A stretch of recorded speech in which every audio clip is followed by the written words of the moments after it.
Hey, everybody! Welcome, dear friends, to our channel.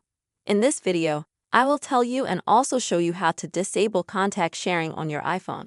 But before this video, friends, be sure to subscribe to the channel. Don't forget to put your likes, and also please write your comments. So let us get started with you. So that you can disable contact sharing.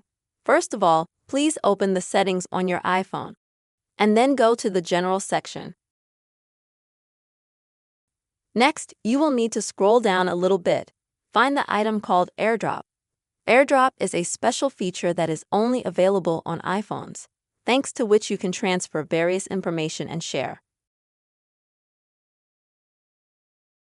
Now, friends, you will need to disable this option here.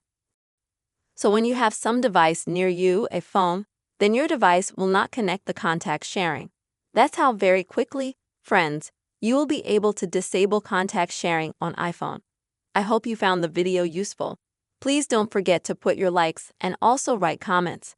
See you soon, friends.